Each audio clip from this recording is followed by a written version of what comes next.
Hello, and welcome to Why Do We Do That, a psychology podcast that deconstructs human behavior from the perspectives of social scientists, psychologists, and others that use applied psychology in their work. I'm your host, Dr. Ryan Moyer. In this episode, I sat down with lawyer and author James Kimmel Jr., JD, to discuss the science of revenge. James serves as an assistant clinical professor of psychiatry at Yale. As co-director of the Yale Collaborative for Motive Control Studies, James is a leading scholar on revenge and forgiveness. He was the first to identify compulsive revenge seeking as an addiction, creating both the behavioral and brain disease models of revenge addiction to address violence as a public health issue. His life's work stems from his own near tragedy as a teenager when he almost committed a mass shooting. James developed the Non-Justice System and the Miracle Court app to help people manage revenge cravings, heal from grievances, and cultivate forgiveness. He also founded SavingCain.org, the first website designed to prevent mass shootings by speaking directly to would-be killers, and created the warning signs of a revenge attack to prevent violence before it happens. His programs have been applied to bullying prevention, youth support, and national violence reduction initiatives.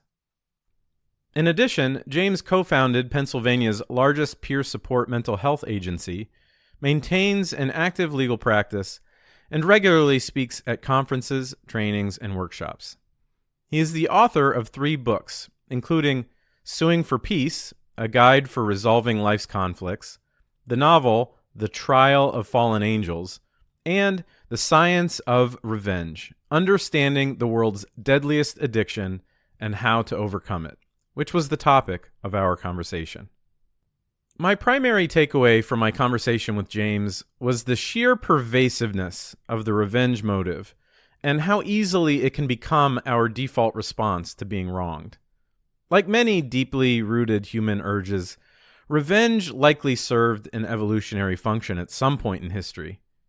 Yet in today's world, it more often operates as a corrosive, short-term attempt to soothe negative emotions. We seek revenge because it feels good. There are few things more satisfying than hurting someone that has recently hurt us. But as James points out, that rush can become habitual. He goes further, arguing that revenge resembles an addiction, an urge that, once indulged, can quickly spiral out of control. Fortunately, healthier alternatives exist, approaches that resolve discontent without feeding cycles of escalation. As I write this introduction, the news and social media feeds are consumed by the tragic assassination of conservative activist Charlie Kirk. In its wake, familiar patterns emerge. People on both sides of the political spectrum pointing fingers, defending their in-groups, and voicing calls for revenge. Some go so far as to generalize the shooter's motives to entire communities, while others justify the violence based on the victim's beliefs. This is precisely the danger James describes, how the urge for retribution distorts judgment, fuels division, and multiplies harm. If civilization is to flourish, we must resist the path that feels most satisfying in the moment. When we hunt for vengeance or condemn whole groups for the actions of individuals, we only add to the toxicity. My hope is that this interview offers pause the next time you feel wronged and illuminates the harder, but ultimately more transformative path of forgiveness and empathy. Enjoy. All right, today I am joined by James Kimmel Jr.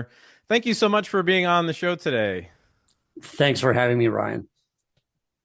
James has a book out called The Science of Revenge, Understanding the World's Deadliest Addiction and How to Overcome It. So we're going to be talking about revenge today. It isn't typical that my guests have a rich personal history that kind of feeds into the topic of their book, but in your case, this is an exception. Why don't you start by just talking about some of your past experiences and what led you to taking such a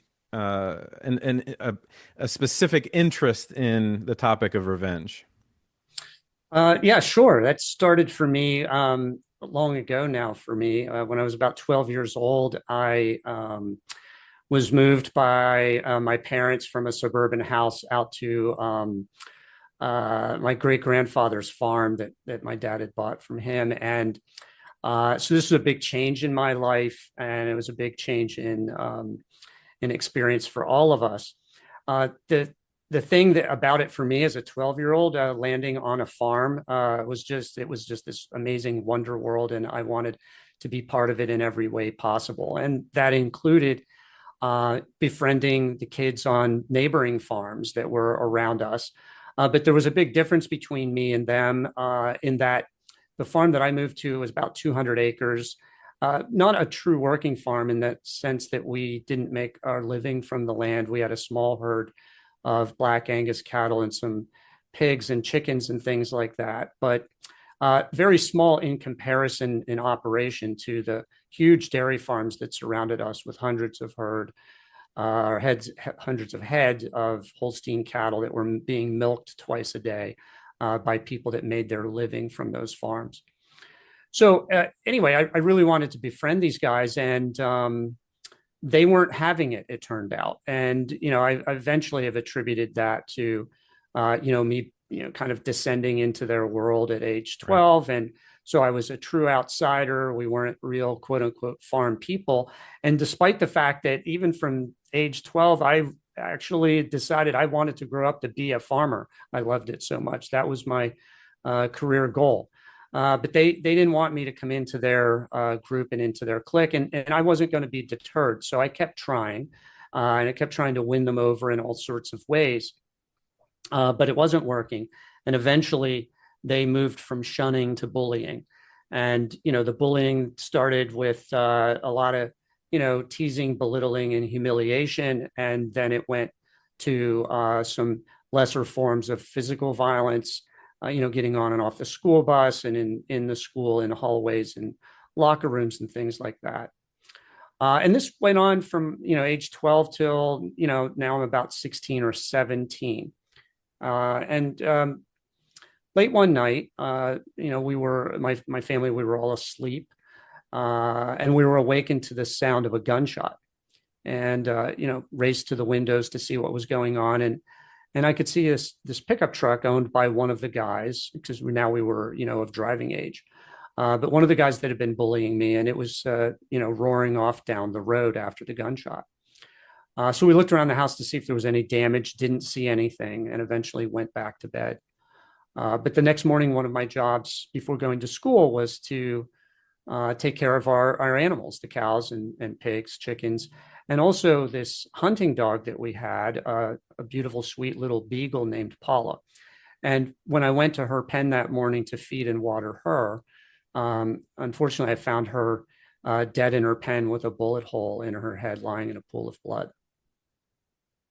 Yeah. So, it, you kind of you tell this story in your book, and it really sets the stage for the additional anecdotes that you talk about in the book, and as well as some of the science behind revenge. One of the things I liked about the book is that it was a nice mix of anecdote and research.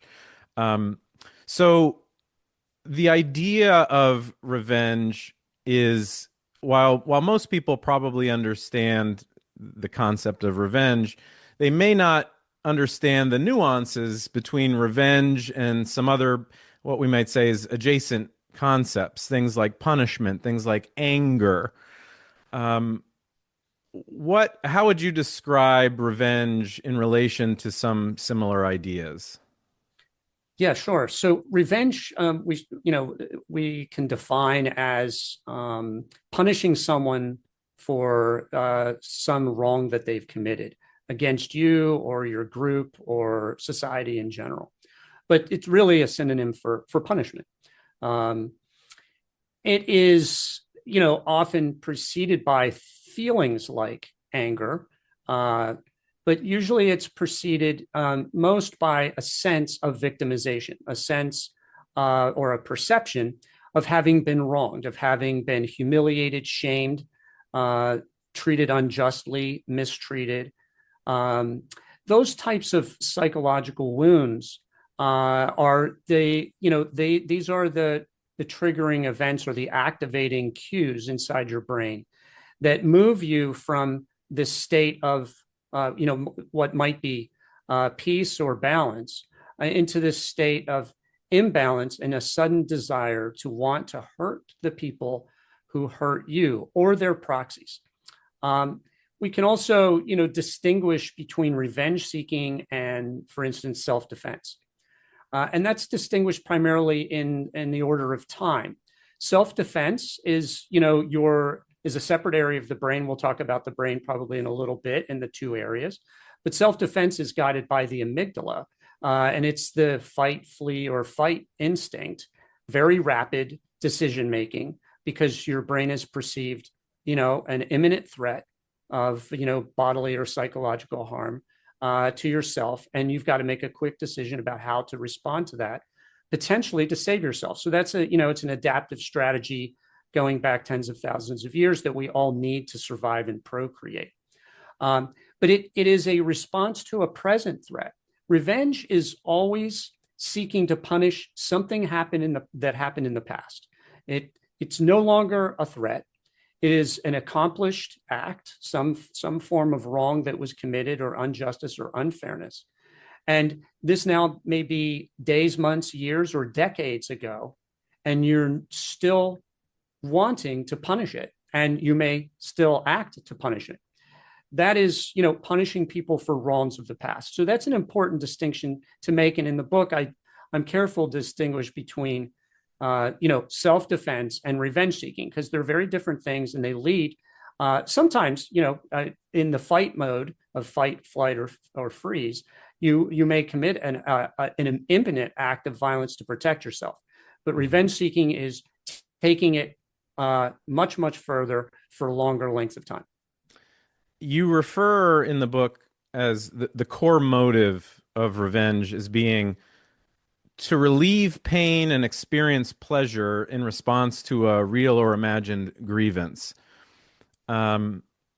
It seems as though, self-defense from an evolutionary perspective seems to make sense as a strategy to protect yourself from imminent danger. Revenge, to me, kind of has a little bit of a status feel to it as well. Something that, right, because self-defense has to be immediate, whereas if you're preoccupied with an event that has occurred in the past, there's probably some thoughts related to how you're being perceived in this situation. Could you talk a little bit more, expand on this idea of why humans seek revenge in the first place? Yeah, that's been a mystery for humanity for, 5,000 years plus. It's only in the last 20 years that neuroscientists have been kind of peeling back some of the layers of that onion and exposing what's happening inside your brain when you experience this grievance. And then are given an opportunity to retaliate, or are beginning to feel like you want to retaliate. And maybe this is a good time to just talk about that a little bit. So the way it works is, these psychological harms, they could be physical harms too, but, as I said, injustice, humiliation, shame, betrayal, all of these types of grievances, they can be, first of all, we need to think this way. They can be real or imagined. It doesn't matter. If it's real enough for you to trigger a revenge desire, that's all that's necessary. Right. So there is no panel of judges out there that goes, your grievance is real and your grievance isn't, even though we're trying to do that endlessly, in our relationships and in society in general. My grievance is real and important, and your grievance is not. Doesn't matter. So once you get this grievance, it activates the brain's pain network. That's known as the anterior insula. So it's a real physical pain that's being registered inside the brain. And the brain doesn't like pain. It hates pain. It wants to rebalance itself with pleasure.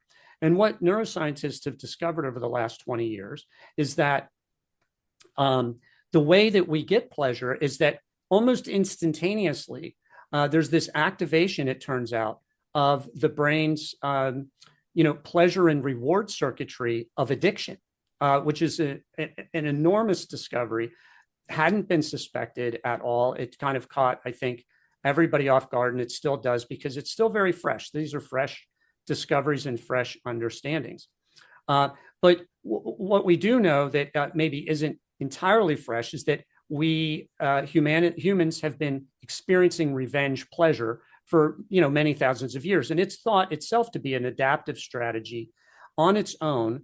In this sense, humans, as they were coming out of their individual caves and needed to live in societies with other people, needed to have a way to get compliance with groups of people to comply with and adhere to the social norms of that community, and to be able to teach each other what's acceptable and what isn't to the group, and how the group itself can thrive, sometimes by suppressing individuals' wants and desires, like taking your mate or stealing your food, things that would inhibit your ability to survive or procreate.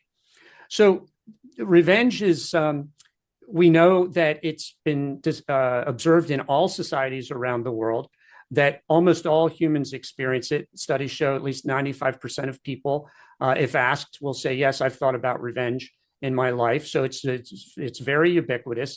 It's built into our brains, and it was adaptive. The question is it adaptive at all when it leads to acts of intentionally inflicted harm for things like wrongs to the ego, your identity, where your own ability to survive and your ability to procreate are not at stake? And that tends to be the case with lots of revenge seeking in modern society, coupled with all new forms of ways of retaliating against people and weapons that can destroy lots of people fast. And so here in 2025, it's not as adaptive. And when it leads to violence, despite knowing the negative consequences, we can start to think of revenge seeking as an addiction, because not only does it look like it, we have this compulsive inability to resist the urge to seek revenge despite knowing the negative consequences. But we also have this neuroscience evidence that it is actually, in fact, activating the pleasure and reward circuitry that activates for addiction. And so, the short answer is your brain on revenge looks like your brain on drugs, very much so in brain scans. And you act like this. The idea that, evil takes over people is kind of a crude and ancient way of describing any form of addiction. This situation in which a person might be acting normally in one moment and suddenly seems like they're under the power and influence of some compulsive behavior that's dragging them, despite their best efforts to maybe stop it, into either ingesting substances or engaging in behaviors that are addictive, or worse of all, would be revenge seeking, which we know from public health data and law enforcement data is the number one root motivation for almost all forms of human violence, from school bullying on playgrounds, all the way up through street and gang violence, mass shootings, terrorism, genocide, violent extremism, and warfare. So revenge is kind of at the root of almost all of those events in human life, and some of our most horrific acts, including things like torture. I mean, all of these things are generated by somebody perceiving a wrong and the desire to punish that wrong using whatever means are available.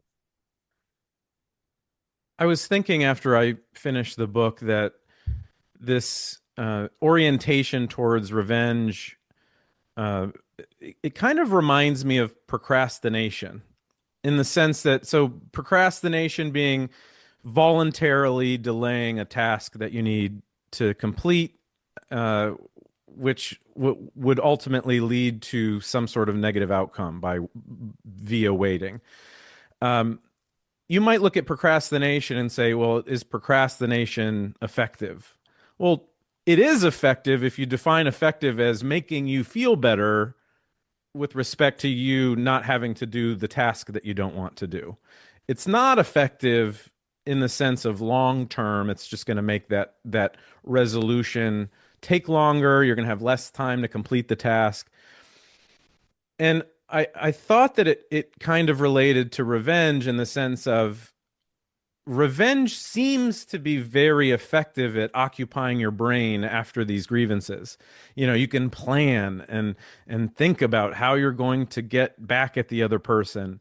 And to a certain extent, I would even imagine that it is sort of cathartic, and then there is some sort of emotional release when you complete the revenge.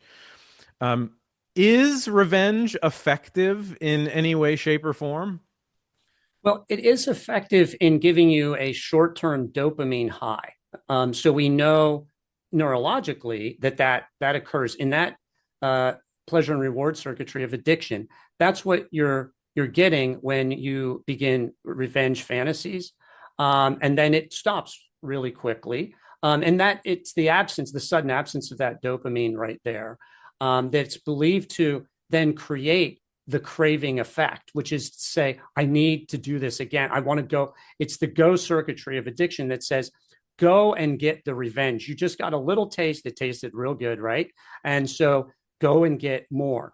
And so it's that absence of addiction. We were just talking right before we got on the podcast about Anna Lemke's explanation of how this works inside the brain from an addiction scientist perspective, and I think that's very apt here. So that is one explanation. When you complete a revenge-seeking act, you will also feel some brief moment of, as you said, catharsis, pleasure, euphoria that's similar to what we experience when we take a drug. But as with all those other drugs or gambling and the other behavioral addiction, it's short-lived and it usually leaves you feeling worse but wanting more. With revenge seeking, the negative consequences are usually enormous. Certainly, by definition, revenge is always having a negative consequence on the person being punished, and that fits within the overall, standard definition of what is addiction. Addiction is the inability to resist an urge despite negative consequences to yourself or others. Revenge has negative consequences on the other person.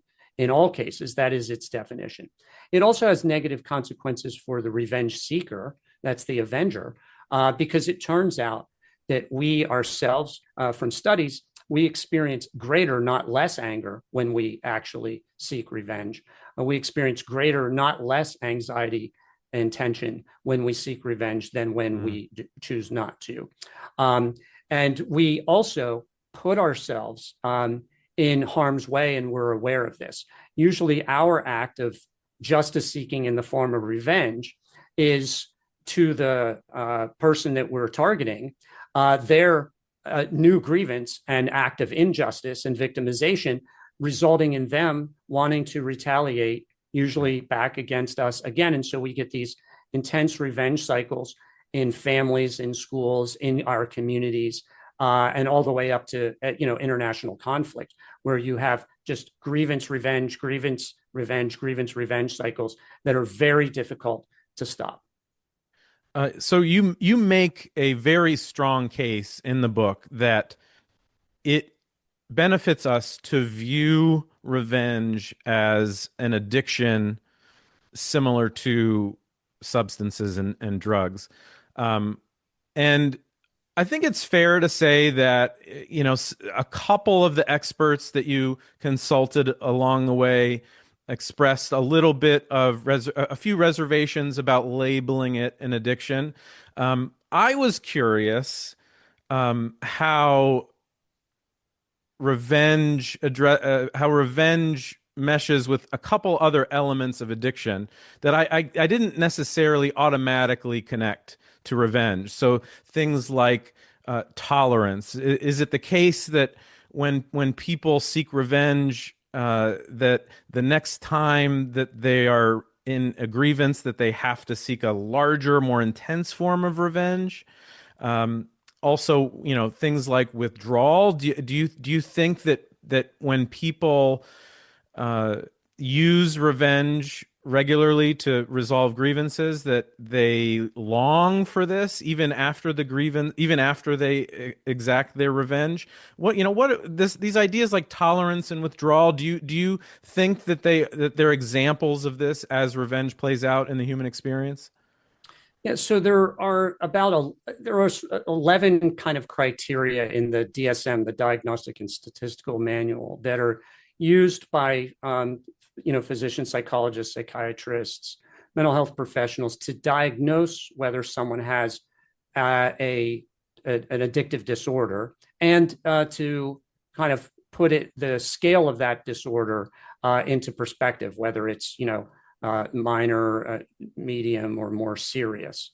Of the 11, it seems as though at least 9 or 10 are met. And in the DSM, you only need to meet 4 to get a minor addiction diagnosis, and maybe 5 to 6 to get moderate, and up to 8, I think. And I could be wrong exactly on these numbers, but somewhere at that range to get a serious addictive disorder. I think that in answer to your question, though, withdrawal is probably the one where there's the least amount of evidence that we see that if someone stops cold turkey seeking revenge, that they would experience, let's say, physiological symptoms the way we think of when we think about somebody cold turkey stopping taking opioids if they've been on them for years. And it has all of these pretty horrific physical effects. I don't think that that's been observed with revenge seeking. But so that's withdrawal. Tolerance, I think there is probably, and there will be more. It hasn't been studied, to my knowledge. But I believe that in the historical record, there's plenty of evidence for that.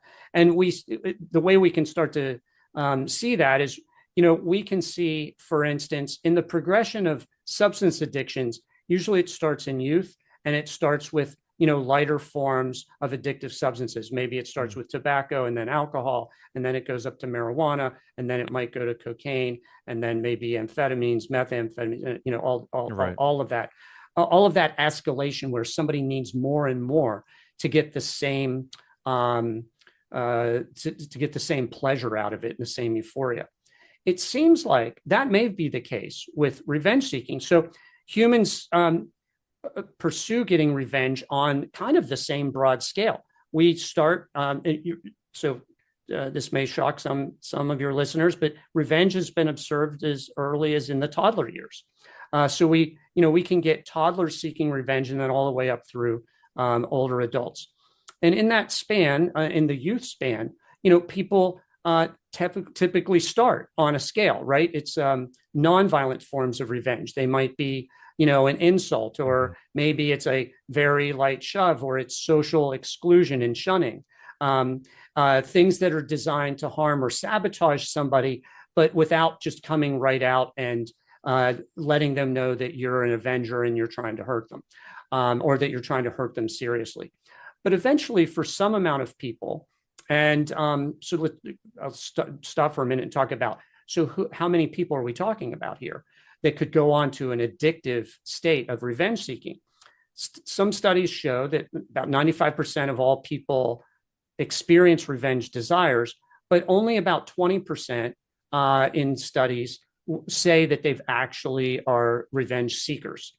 And that lines up with the 20% of people who try addictive substances who actually become addicted to them, meaning 80% do not. So that also fits. And it's an interesting, I think it's more than a coincidence. It seems to fit with the entire story here. So going back to this scale of revenge seeking, it looks like people who are truly revenge addicts, which is to say they need more to feel this feeling better that they're seeking and craving, and that they're sometimes creating grievances just to get the opportunity to avenge them, to get the new feeling of punishment that makes me feel better. People seem to contrive those often, or find grievances that many other people in the same situation would not. So, we've seen from FBI and Secret Service studies that mass shooters, for instance, are identified there as grievance collectors. They're endlessly observing every grievance in their lives, sometimes creating new ones and massively blowing them up in order to get these massive revenge hits that they can get from committing an act of mass violence. So from that, in that range of serious violence all the way down to a small shunning, it does seem to fit with the tolerance scale. I can't say categorically that that's the case, but there's evidence for it. Yeah. Yeah. So can you talk a little bit about, you mentioned revenge seekers as kind of a category. I'm curious the extent to which you think that there are dispositions that are there people that are predisposed to finding revenge attractive in the first place? We know that like you mentioned, observing revenge in young children. Children have arguably a justice intuition, identifying what's right and wrong, but they probably don't all act on those. They probably don't all develop an affinity for finding revenge rewarding. Part of me thinks about going back to, you mentioned dopamine earlier. Sometimes kids with ADHD, for example, will pick fights just to get a dopamine hit because it activates their hormones, raises their heart rate. It activates that fight or flight response, and that is creates a little bit of stimulation that feels good to them. Are there individuals that you can identify that are going to be predisposed to being revenge seekers, or is this something that's too difficult to say that it's just a trait? Well, I don't think you could. The trait, I believe, is we all have the trait of wanting revenge when we've been wronged, right? And I explained that earlier, right? Right. That seems to be prevalent throughout all of society. So we all, and that shouldn't be too shocking. You can think about it this way with regard to opioids, for instance. We all have as a trait the ability, natural brain biological ability to feel euphoria if we are administered opioids. And we experience this in medical procedures all the time. And opioids are useful in that context because they can help deaden our pain, take us out of consciousness so that a lot of significant work can be done to our body in a much more pleasant fashion. So we all can get high off of opioids, just like we all can get high from revenge seeking. The question is only how is it that only 20% of people may take some opioids and then go, I got to have this almost every day just to function? And similarly with revenge seeking, how is it that maybe only about 20% of people need these revenge experiences in order to feel better after they've experienced a grievance? And so is there a trait within this, let's say, this narrower population, which is the same question that we're always asking, right, with regard to addiction? What makes certain people more vulnerable to any form of addiction versus the 80%?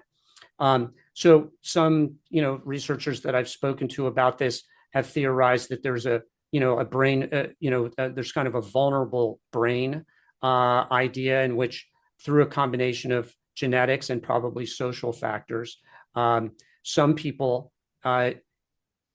get a more intense dopamine rush and or experience grievances at a much more impactful, painful level than other people, and this is critical, and in all addictions, it seems, and have a either inhibited or a hijacked prefrontal cortex, which is the one part of the brain we haven't spoken about yet that plays a huge role here. So between the desire for revenge and the acting out and carrying out the revenge seeking is your prefrontal cortex, which is there to stop you from doing things that will harm you or other people. And if that area of your brain, it's the executive function and the self-control area of your brain, if it is inhibited or hijacked, as it is it's been observed many times in substance addictions, gambling addictions, and similar behavioral addictions, if it is inhibited, you're going to move straight through from the craving to actually going and carrying out your revenge fantasies in some form or another. Why is it and how does it happen that the prefrontal cortex is inhibited or hijacked?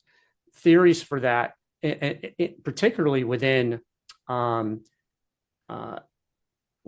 violent behavior, are that being raised in a household, for instance, in which revenge seeking is a taught and highly praised and valued strategy, and in communities, for instance, blood feud communities like in the Caucasus and throughout history, where communities would teach, and it was expected from a communal standpoint, the decision of the community is you shall seek revenge, or religious teachings that say an eye for an eye and a tooth for a tooth. So we can get enculturated into revenge seeking, and it can be encouraged. We can also experience significant hardships in our youth. Maybe we've witnessed violence, or we've witnessed or been the victims of, for instance, child abuse or poverty or racism or things like this that will over time inhibit and reduce the effectiveness of your prefrontal cortex to intervene when you need it. So I don't think we can identify a specific person, and we certainly can't do it by trait, but we can start to understand how this happens amongst the people in the 20%. And we can't identify it really beyond that, other than to observe their behavior. And when we see it, try to offer some help instead of just throwing them in jail, and where we're going to teach them to get revenge on a daily basis instead of stopping them from doing that. This morning, I was thinking about the idea of social justice and how it relates to revenge. So, if we think of social justice as, let's just say it's a value, and this value typically occurs on the political left, at least more important, this idea that there are populations in the United States that have been historically wronged, and part of our goal as a society should be to quote unquote right those wrongs. And there are differences in how we approach that problem. Like some individuals might see the problem as an issue of making things more equal across the board, removing barriers to success for oppressed minority populations. Others might see the solution as a more active approach. We have to forcibly lift up the populations that have been oppressed. Let's take a specific example, like reparations for slavery, for example.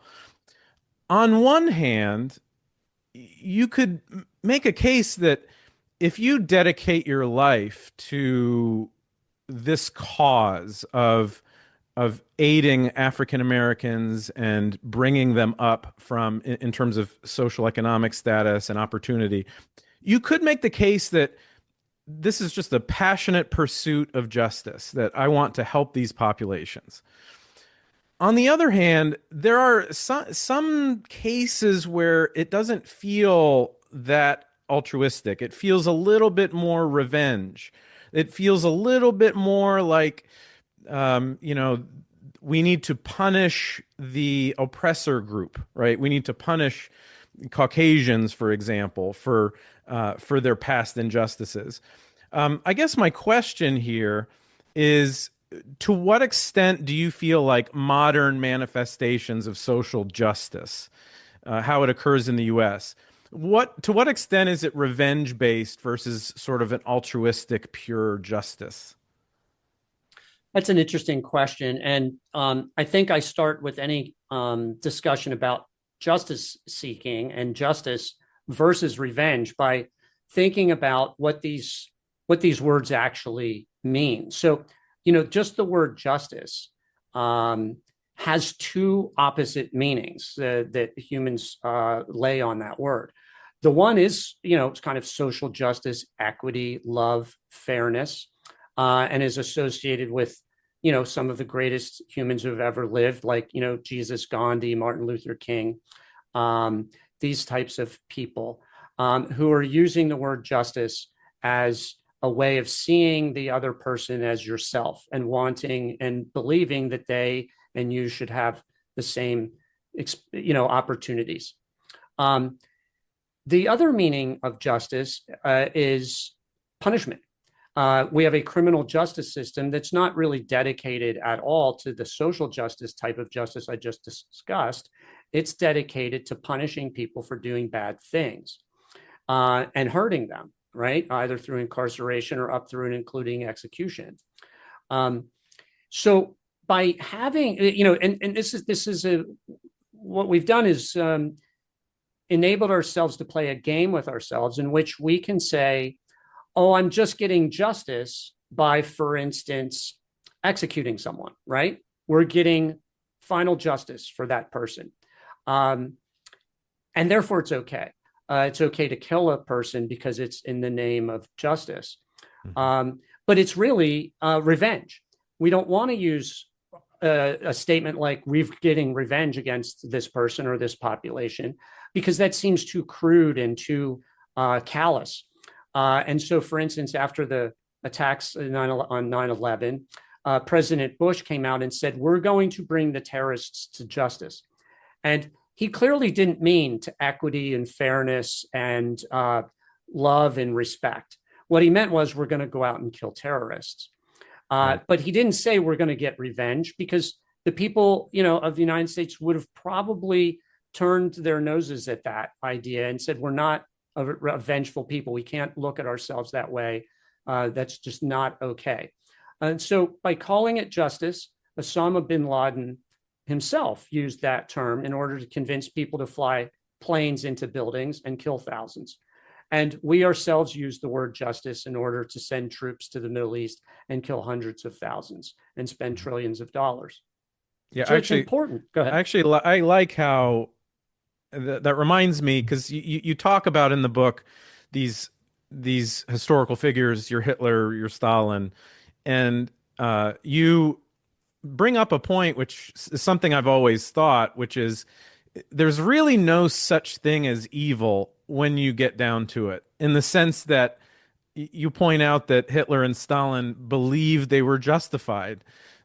Just like all evil figures, they quote unquote evil figures, they believe they're justified. They fit in this definition of righting a wrong, a grievance. That's correct.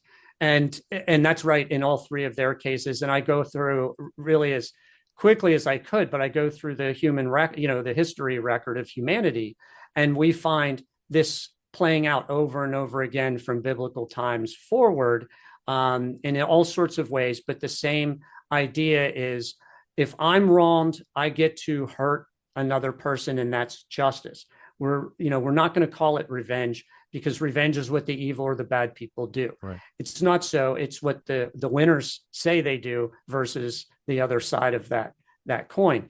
The trouble is that by calling revenge justice, it really does sanctify, even at a religious level, humanity's most base, most cruel instincts and most horrific, terrifying acts, including dropping nuclear bombs. I mean, the world strategy on nuclear weapons is, these are weapons of retaliation. I will send my retaliatory bomb if you send one to me first. So it's all built on this entire revenge scale, and we use justice to sanctify it between ourselves and even with our God, right? So it's an important thing to look at. But back to your question about social justice and punishment, I think that maybe a way of looking at what you're describing is It may be true that there are some social justice seekers who are maybe quote unquote social justice warriors who are looking for more than just equity now. They might be looking for some pain to be inflicted upon, let's say, the white community, and if we're talking about racial social justice, right? I don't know how much of that is there, but what I would say that we do know is that from a conservative perspective, that's how it's perceived. And as I said, much earlier in this discussion, it's all about perception. And there's half of America maybe that perceives these things that are designed, let's say, to make it more equitable and fair for Blacks or transgender people or gay, whatever the community is. There's a group of people in the United States who feel that is an attempt to inflict pain on their and humiliation and shame and disrespect on themselves, on their belief systems, on their identities. And that's a very real pain. And it is a true mistake for the people on the left to ignore that pain. And when we do, as that seems to have happened, when they do, and the conservative group comes into power, they become avengers, inflicting enormous pain on the liberal side, as we see now. But we saw 4 years ago when liberals felt seriously aggrieved that they were in the avenger seat and were trying to punish the people that they wanted to, and particularly Donald Trump. And he took all of those wounds and all those grievances and is now, using them to get revenge back. So the most important thing I want to say is that this revenge seeking problem is a human problem. It is not a political problem. It is not a left or right problem. Both sides are doing it. And there is a much better strategy that we can move into to get out of this cyclical revenge seeking pattern. And we need to start using that. Yeah, the thing I kept repeating in my head is this cycle, right? It is this vicious cycle. In past episodes of this podcast, we've explored some of the cognitive mechanisms that go into, viewing your out group, and I'm sure there's a lot of bias thinking that goes into the ruminating that might precede revenge. You're fixated on the outcome, and you only focus on the negatives of the past grievance, of the injustice, and it snowballs, which is what ultimately leads to revenge in the form of physical violence or aggression. But let's talk about prevention. Let's talk about some of the solutions. You touch on forgiveness as one of the key principles in breaking the cycle of revenge. Why is forgiveness so important? Yeah, I guess there's two powerful solutions here that are available now as a result of this neuroscience. The one, and I'm not going to touch on it as deeply because I really do want to spend most of the time talking about forgiveness, but the one is by seeing revenge seeking and violence itself as addictive brain biological processes, we can bring the entire addiction prevention and treatment toolkit to bear as a public health strategy for reducing violence. Maybe for the first time ever, we now are kind of sitting on the horizon of an opportunity to reduce violence, not by using brute strength police force and criminal justice systems and the threat of punishment and execution, but actual evidence-based prevention and treatment strategies that are working for addictions that can also work for revenge seeking because they operate in the same pathway. So that's really hopeful, and everything that you can imagine for addiction strategies can be available for revenge seeking and violence reduction strategies. But the more immediately available and powerful strategy, it turns out, is forgiveness. So around the same time that neuroscientists began examining what's going on inside your brain when you have a grievance and develop a craving for revenge, They also began looking at what happens inside your brain when you have a grievance and you make a decision to merely imagine forgiving that grievance. And here's what happens inside your brain when you do that. When you simply imagine forgive, you don't have to forgive the person, you don't have to speak to them. It's a private decision for yourself, and you can do this inside your head with any grievance that you might have right now. But if you are able to, and you close your eyes and imagine the grievance, and then imagine how you would feel, just how you would feel if you decided to forgive it. Here's what goes on inside your head. Immediately, the pain network, the anterior insula that was registering the pain of the grievance, is getting shut down. It stops activating. It also stops activating, the decision to forgive stops activating the revenge craving and reward circuitry of addiction. So you're no longer experiencing these, these nuisance, powerful cravings that occupy, your entire life sometimes when you're thinking about how to plot ways to get even, as you said. And then the last thing that forgiveness does inside your head is it reactivates or activates that prefrontal cortex, which enables you to make very sound, or much more sound at least, cost-benefit decisions and engage your self-control circuitry. So you're getting these amazing brain biological benefits that turns out, don't really have anything to do with spirituality. I'm a spiritual person myself, and so there's a lot of meaning to me in forgiveness. But a pure atheist gets all of these brain biological benefits immediately. And there's this, and the way of looking at it, or the way that I look at it, is that forgiveness is this human superpower or wonder drug that we're all hardwired to do. It's in the same brain that is hardwired to seek revenge, is also hardwired to forgive. And you merely need to activate it. You don't need a prescription. You don't need a doctor. You don't need to go to a pharmacy. You can take it as often as you want. There are no known negative side effects to forgiving anything.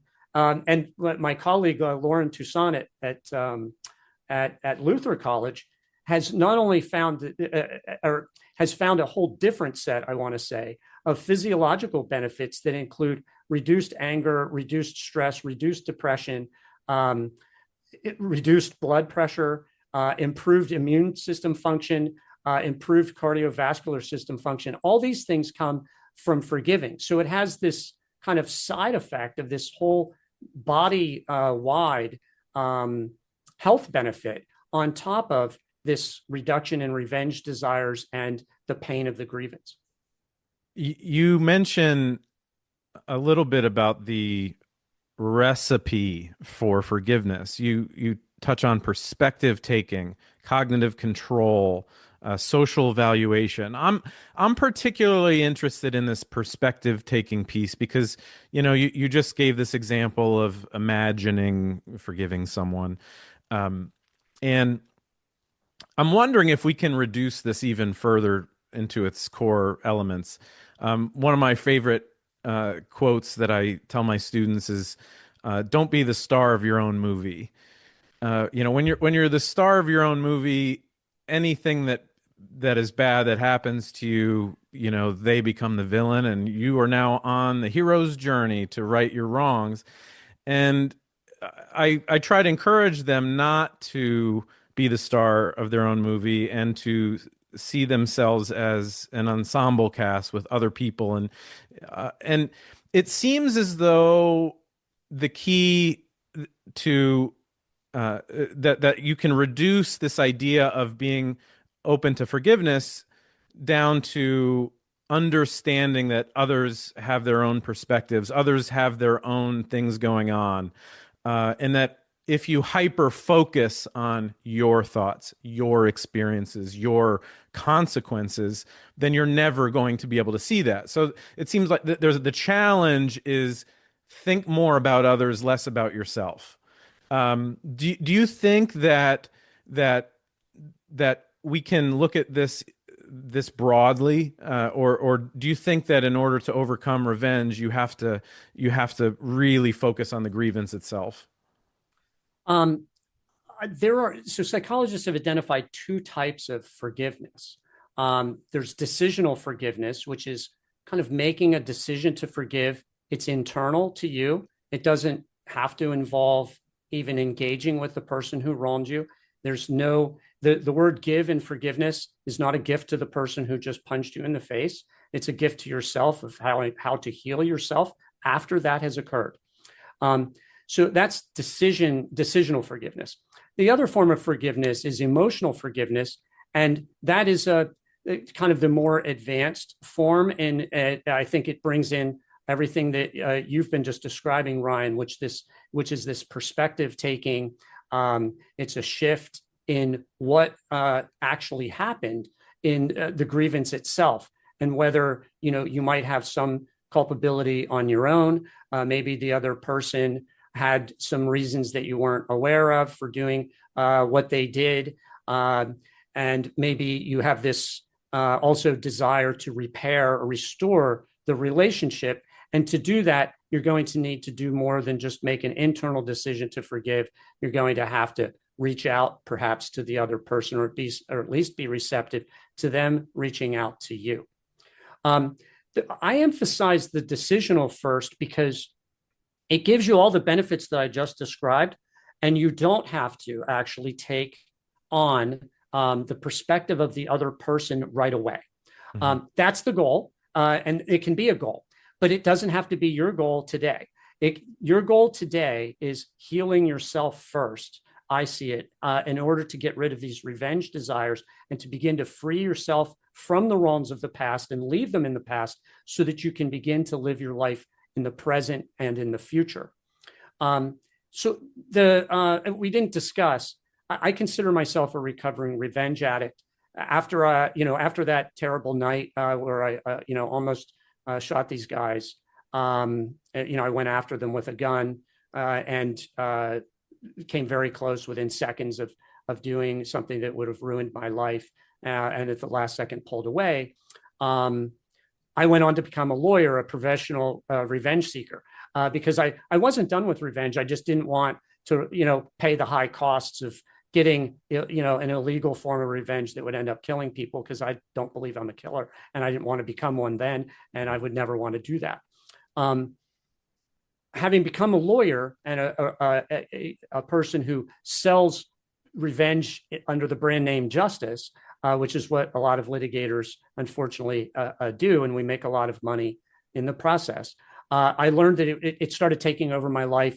It started controlling me. I couldn't get away from it. That's what led me to this idea of revenge addiction that I eventually was able to explore as a researcher at Yale and work with neuroscientists who happen to be looking at it at the same time.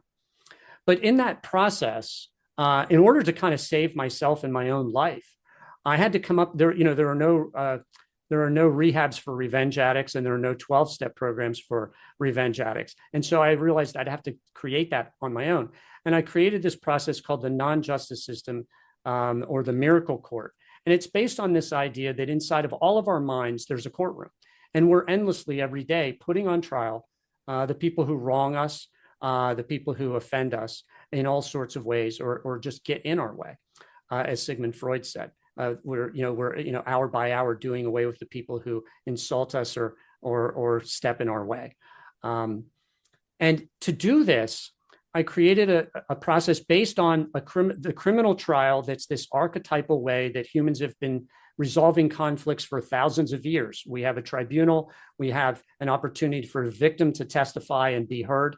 We have an opportunity for the defendant to testify. We have an opportunity for an impartial judge to decide the case, maybe hand down a sentence, and then a punishment. But it was my idea that all of this is, the wrongs of the past are only inside your head. They're thought formations. They don't exist out here in the real world. Your desire for revenge is a thought formation. It doesn't exist outside of in the real world.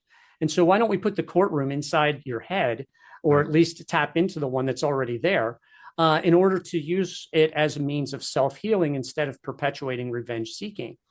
And in this process, and there's an app called the Miracle Court app that anybody can use. It's free at miraclecourt.com.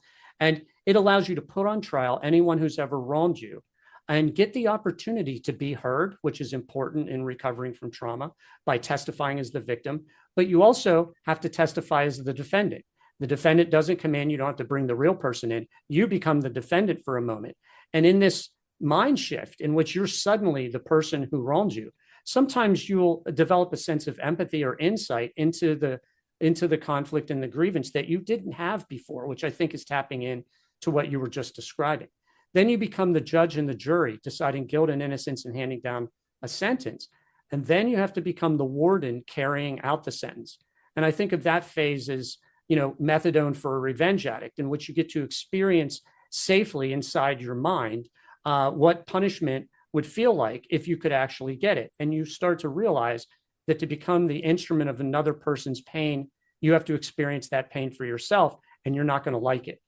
And then we have in the last step this opportunity to ask someone to just imagine now what it would feel like if you forgave, because you just re-traumatized yourself by putting yourself through this trial.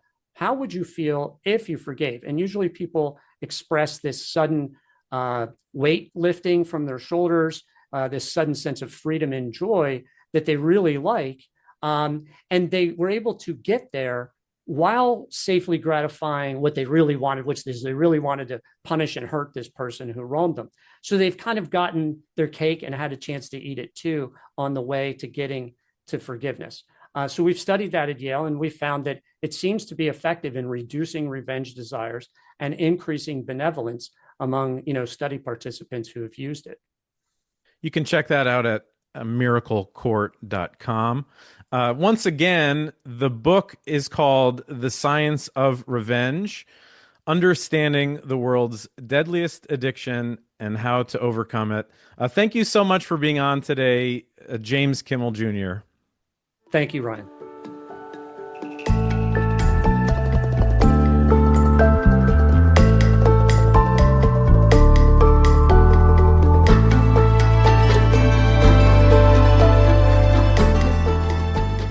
For more on James, visit jameskimmeljr.com or pick up a copy of The Science of Revenge: Understanding the World's Deadliest Addiction and How to Overcome It wherever books are sold.